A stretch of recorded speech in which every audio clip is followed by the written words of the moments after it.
The Comptroller of Customs is tonight seeking to clear the air on claims of SIRS abuse. This all stemming from former Prime Minister Dr. Minnis' recent call for an investigation in the face of luxury cars being imported duty-free under the Special Economic Recovery Zone.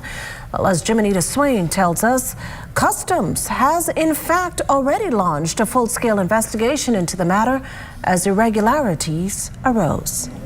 Good evening, Makushla, and good evening, Bahamas. Former Prime Minister Dr. Minnis may have called for the investigation, but Customs Controller Ralph Munroe says in recent months, a team of customs officers have been probing and have actually uncovered what they suspect to be fraud in the case of people who have vehicles using copies of approved SIRS orders.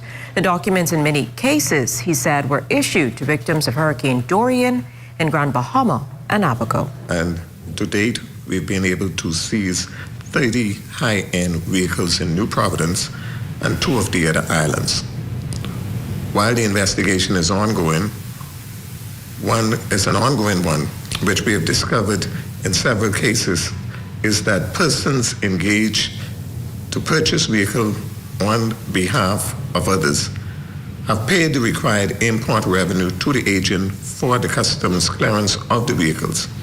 However, the agent submitted on their behalf fraudulent SIRS orders with their customs declaration, and they were able, at first instance, to clear the vehicle under concession.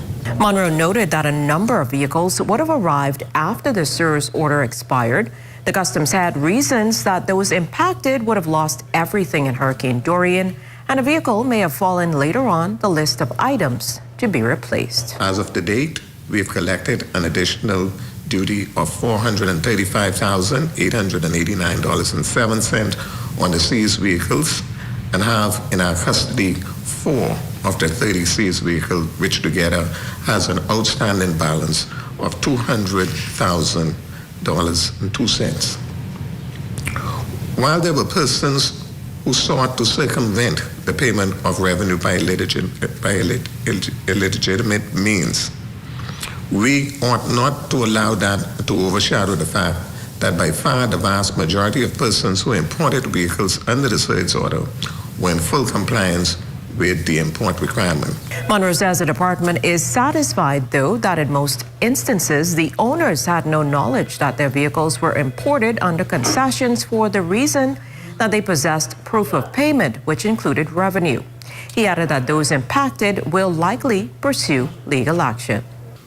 Where it was established that there was no culpability on the part of the owners, the outstanding revenue was collected on the vehicle and they were subsequently released. Now, once the investigation is complete, it's expected that those files will be turned over to the police, where those involved could face fraud charges. Reporting live in studio for the Bahamas Tonight, I'm Jiminita Swain. Back to you, Makushla. Hello, everyone. I'm Fern Carey.